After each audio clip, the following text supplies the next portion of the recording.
This section of the orientation will cover what you need to know to run a successful online tutorial. First, we will give you an introduction to Zoom, then go over online resources, and finally, we will cover some basics of online tutoring.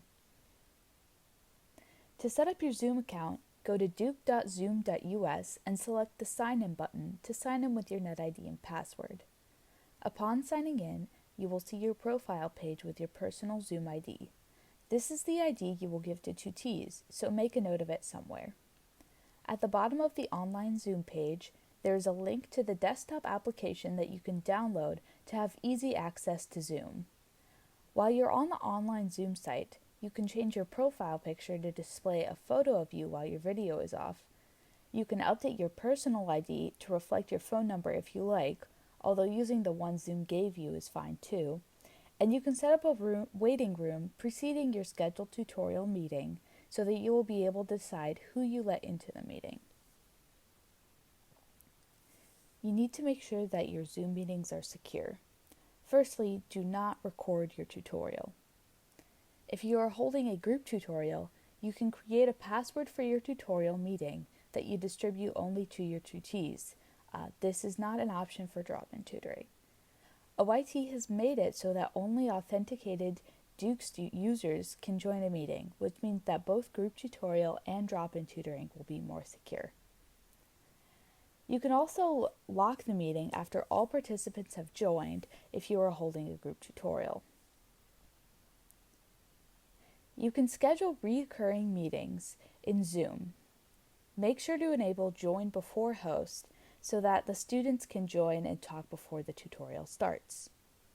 There are also non-verbal features in Zoom such as raising hands found in the chat and the reactions found on the menu at the bottom.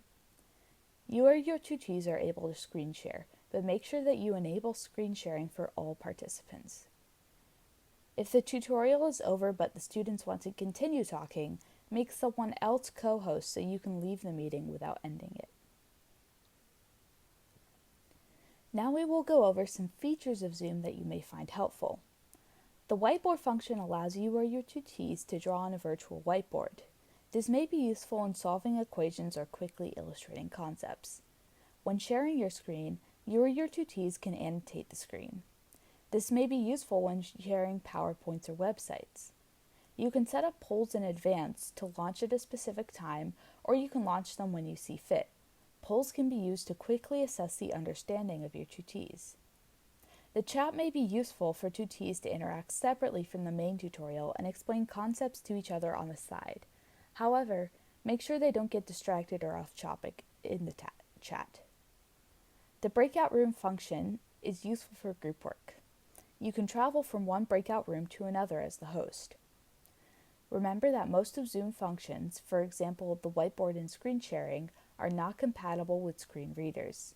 Be verbally explicit and make sure to keep your tutees' need in mind. Some tips on how to keep your tutorial running smoothly. Use headphones with a microphone to increase sound quality. Don't sit in front of a window or other light source. Make sure you are lit from the front so that you are visible on video. And finally, mute yourself and others when they are not talking. You can automatically mute participants in the meeting settings, and they will have to manually unmute to speak. To use different devices, follow these instructions and access the Zoom help site for more details. To use an iPad, download the Zoom app on the iPad and sign in. From there, you can start a meeting and share your screen so that you are able to write on the screen with a stylus instead of having to type or use your mouse. For other drawing or writing tablets, connect the tablet to your computer screen and open a document that the tablet is able to write on. When you share your screen in Zoom, select the document that is connected to the tablet. Some logistics of online tutoring. Ask people to turn on their cameras, but be muted unless they are speaking. Use gallery view to see everyone at the same time if no one is screen sharing. You can also use a planned agenda such as the one below. Visit the Peer Tutoring Sakai site for the full agenda and other planning resources. Make sure you are not unknowingly assisting tutees with exams. Check the syllabus and do not hold a tutorial during a scheduled exam or quiz period. Additionally, ensure that you are not answering take-home exam questions. Instead, help your tutees with content related to the question so that they understand the fundamental concepts.